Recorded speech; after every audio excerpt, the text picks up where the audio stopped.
నేను చెప్పేదానిని ఒక్క నిమిషం ఊహించుకోండి.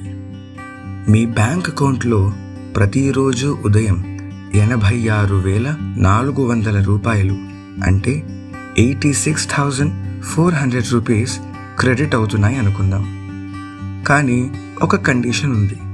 ఆ రోజు గడిచేలోపే మీరు ఆ డబ్బు ఖర్చు చేయాలి. లేకపోతే రాత్రికి అది 0 అయిపోతుంది. మళ్ళీ మరుసటి రోజు అంటే రేపు కొత్తగా మళ్ళీ 86,400 రూపాయలు మీ అకౌంట్లోకి వస్తాయి. అప్పుడు మీరేం చేస్తారు? ఒక్క రూపాయి కూడా వేస్ట్ చేయకుండా వాడుకుంటారు కదా. మరి సమయాన్ని ఎందుకని అలా వాడుకోవట్లేదు? మనకు సమయం కూడా ప్రతిరోజు 86,400 సెకండ్లతో వస్తుంది. వీటిని మనం ఏదో రకంగా టైంపాస్ చేస్తూ పనికిరాని విషయాల్లో ఇన్వెస్ట్ చేస్తున్నాం. గడిచిన సెకను కొన్ని కోట్లు ఇచ్చినా తిరిగి రాదు. ఈరోజు మనం చేసే టైంపాసే రేపు మన లైఫ్కి పెను శాపంగా మారుతుంది. ఈ గొప్ప విషయాన్ని మనకు మన పూర్వీకులు ఈ సుభాషితం ద్వారా అందించారు.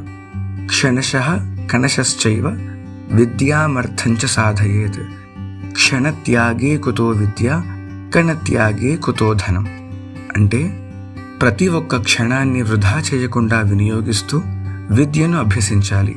అలాగే ప్రతి ఒక్క కణాన్ని అంటే చిన్నపాటి వస్తువును లేదా చిన్నపాటి రూపాయినైనా సరే పొదుపు చేస్తూ సంపదను కూడబెట్టాలి.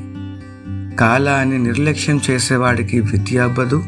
అలాగే చిన్న మొత్తాలను అలక్ష్యం చేసేవాడికి సంపద కలగదు.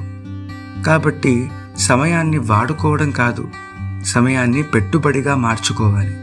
ఈ నిమిషం మనం చేసే పని మన ఫ్యూచర్ డిసైడ్ చేస్తుంది. అందుకే సమయాన్ని జాగ్రత్తగా వాడుకుంటూ మన ఫ్యూచర్ని చాలా అందంగా మార్చుకుందాం. ధర్మో రక్షతి రక్షితః, లోకా సమస్తా సుఖినో భవంతు. స్వస్తి.